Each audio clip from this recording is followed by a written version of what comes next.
हर वक्त खाने की चिंता करता रहता था।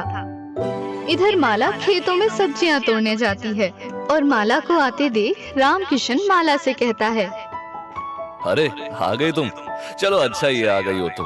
अभी बाकी बची सब्जियां तोड़ो, मैं जा रहा हूँ राजू से मिलने। जी ठीक है, आप जाकर खाना खा लीजिए, मैंने खाना बना दिया है। सुबह से शाम हो जाए या रात, पूरी सब्जियां तोड़कर ही घर लौटना, वरना माँ मुझे ही सुनाएंगी। रामकिशन इतना कहकर वहाँ से चला जाता है।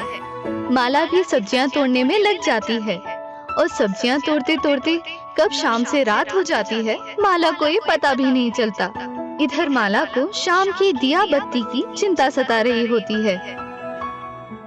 शाम से रात होने को आई है, लेकिन उन्हें एक बार भी चिंता नहीं हुई कि मैं खुद देखने आऊं। लगता है मुझे खुद ही सब्जियां लेकर घर पहुंचना होगा।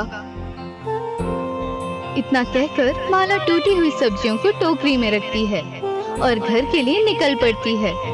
और घर पहुंचकर देखती है तो घर में अंधेरा होता है, किसी ने दिया बाती तक नहीं किया होता।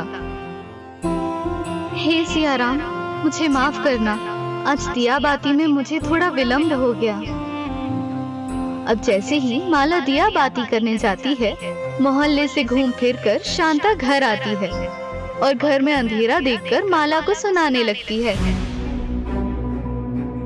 राम राम, अब तक इस औरत से घर में जोत बत्ती भी नहीं की गई। वैसे ही इसकी पूजा पाठ से भगवान खुश नहीं रहे, ना ही इसे कोई संतान दे रहे हैं, तब भी इस औरत में शर्म तो बची ही नहीं। माँ जी, आप ये कैसी बातें कर रही हैं? मैं तो अभी अभी घर आई हूँ। आज तो तूने बड़ा काम कर लिया, ये बताना चाह रही है? इतना काम तो मैं रोज ही करती थी जब मैं तेरी उम्र की थी। माँ जी, मैंने ऐसा कब कहा कि आज मैं बहुत काम करके आई हूँ?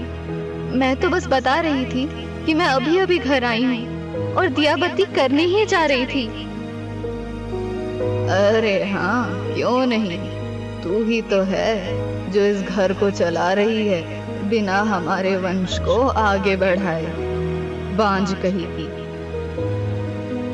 इतना कहकर शांता फिर से घर के बाहर चली जाती है और माला माता सीता और भगवान राम के आगे जोत बत्ती करने लगती है। हे माँ सीते, मेरी सूनी को भर दो, अब तो मुझे मोहल्ले वाले भी बांझ कहने लगे हैं, मुझसे ये कड़वे शब्द सुने नहीं जाते। माला ना तो अपने पति और ना ही अपनी सास शांता से कुछ भी कहती थी, क्योंकि वो बहुत ही सीधी थी। ऐसे ही समय गुजर रहा होता है। माला की सास शांता माला से दिन रात बहुत काम करवाया करती थी, लेकिन माला अपनी सास को एक शब्द भी नहीं कहती। इधर दिवाली का दिन भी नजदीक आ रहा होता है और दिवाली वाले दिन ही शांता हद कर देती है। अभी सुबह के 3 बजे हैं और इस औरत को कहती हूँ खेत में जाकर सब्जी तोड़े, वरना मेरा लड़का बेटा पूरे दिन खेत में सब्जी तोड़ेगा। मुझे उस पर बहुत दया आती है, एक तो बेचारा अब तक बाप के सुख से वंचित है।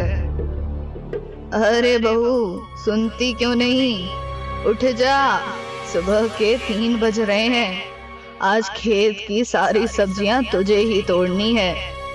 दिवाली लक्ष्मी पूजा का दिन है और घर की लक्ष्मी सुबह जल्दी उठेगी तो ही तो घर में लक्ष्मी आएगी।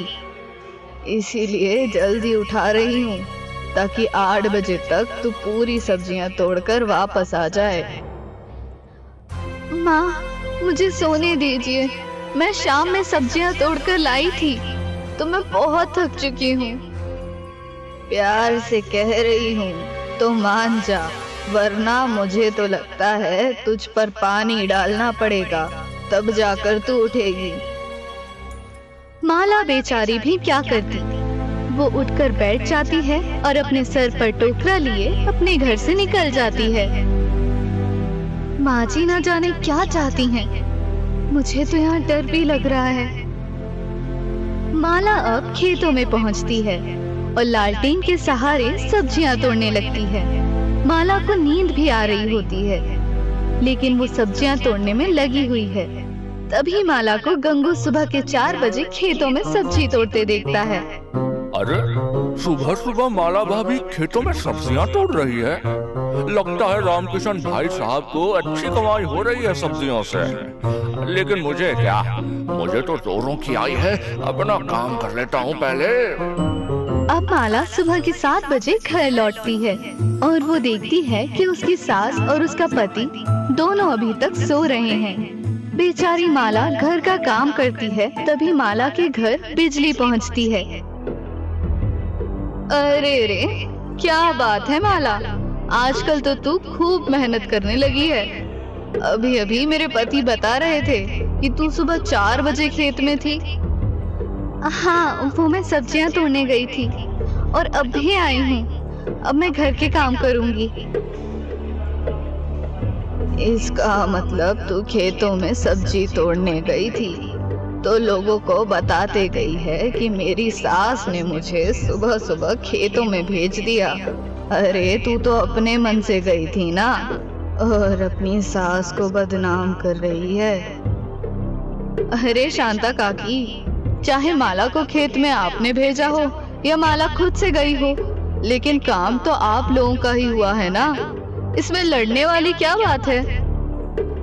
अरे बिजली, तू जानती नहीं है मेरी बहू को, मैं तो उसे रानी बनाकर रखती हूँ, रानी।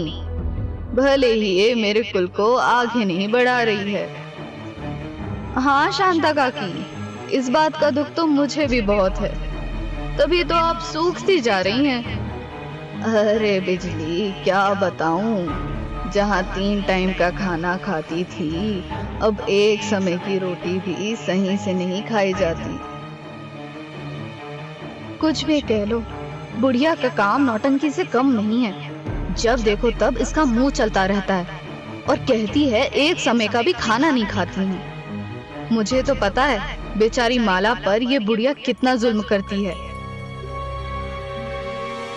बिजली तो वहाँ से चली जाती है, लेकिन कुछ समय बाद रामकिशन खेतों से आता है तो वो अपनी माँ शांता से कहता है, माँ सब बर्बाद हो गया, सब।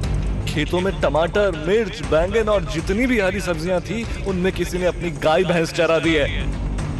ये तू क्या कह रहा है रामकिशन? तुझे पता भी है खेतों में हरी सब्जियों की फसल के लिए सेठ करोड़ीमल से कितना कर्ज लेके सब्जियों की खेती की है। आज मैंने इस कलमुखी को खेत में भेजा था, जरूर इसी ने कुछ किया होगा।